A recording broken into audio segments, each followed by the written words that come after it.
Welcome to D3D World. The story you are about to listen to brings to life the richness of the Yoruba heritage and culture through fiction. Dive into each story with us and explore the morals, language, and traditions that make Yoruba culture unique. As you immerse yourself in our stories, remember to like the video, subscribe, and click on the bell icon to stay updated.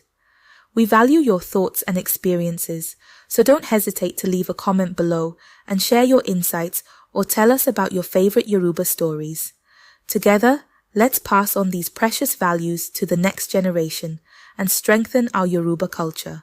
And the vibrant village of Ara, where every sunrise painted the earth in golden hues. Rain was a rare but precious gift.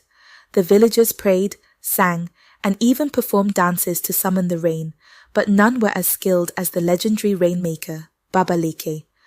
Leke was a wizened old man with a long white beard that seemed to sway like the clouds, and a laugh that rumbled like thunder. He was the only one who could call the rain, and when he did, it was as if the heavens opened just for him. In the same village lived a mischievous girl named Dara, known for her endless curiosity and knack for finding trouble. Dara loved the rain more than anyone else in Ara. "When it rains, the world smells new," she'd say, grinning as she jumped into puddles. But in Ara, rain was scarce, and Dara often dreamt of one day learning Leke's secrets to bring the rain herself. One particularly dry season, the sun scorched the earth and the rivers dried up. Crops withered, and the villagers grew desperate. "We need Leke to bring the rain," they cried. But when they approached the rainmaker, he sighed deeply. "I am old," he said, stroking his cloud-like beard. "I cannot summon the rain alone anymore. I need an apprentice." Dara's ears perked up. "An apprentice? That's me," she shouted before anyone else could speak. The villagers chuckled, and Leke raised an eyebrow. "You, Dara? You can't even sit still for 5 minutes." Dara grinned sheepishly. "Maybe not, but I can learn," she said, determined. Leke, seeing the spark in her eyes, agreed to give her a chance. "But be warned," he said, "becoming a rainmaker is no easy task." On her first day, Leke took Dara to the edge of the forest. "Rainmaking isn't just about calling the clouds," he explained. "You must first listen to nature." Dara scrunched her nose. "Listen to nature like what? The birds gossiping?" Leke laughed. "Yes, even that." He taught her how to interpret the rustle of leaves, the hum of the wind, and the cries of distant animals. Dara struggled at first, but soon began to hear patterns she'd never noticed before. The next lesson tested Dara's patience. Leke had her carry water from the village well to a giant pot he used for rituals.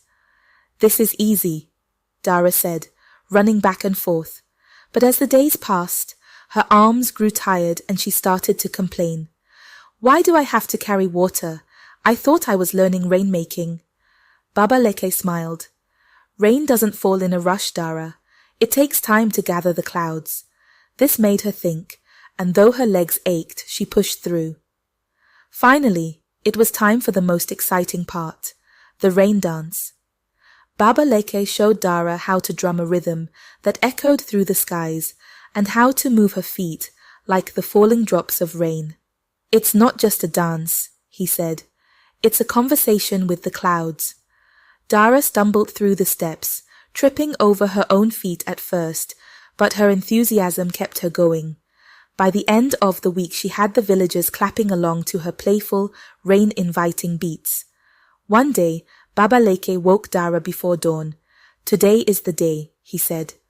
The village had gathered in the square, hopeful faces turned towards the sky. Leke handed Dara the sacred rainmaker's staff, carved with symbols of water and life. "It's your turn now, Dara," he said. "Show us what you've learned." Dara's heart raced, but she nodded.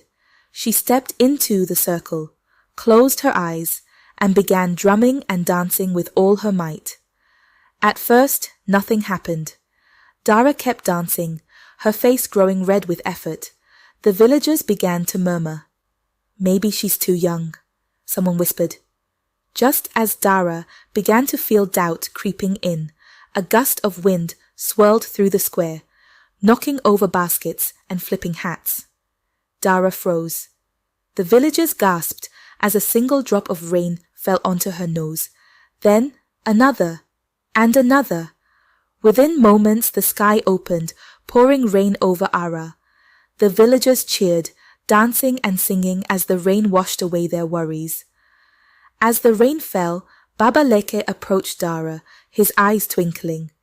You see, Dara, rainmaking isn't just about rituals or dances. It's about listening, persisting, and connecting with the world around you. Dara grinned, soaking wet but happier than she'd ever been. I'll never forget, she said, spinning in the rain. From that day on, Dara became known as Ara's Rainmaker's apprentice. She worked alongside Baba Leke, learning more about the secrets of the skies and passing on her love for the rain to everyone she met. The village thrived, and Dara learned that sometimes the most magical thing wasn't the rain itself, but the journey to bring it. And so, the legend of Dara, the Rainmaker's apprentice, became one of Ara's favourite tales to tell, especially on rainy days. And that, my friends, is how a curious, mischievous girl became the guardian of Ara's skies. So next time it rains, remember, maybe someone like Dara is out there, dancing and drumming just for you.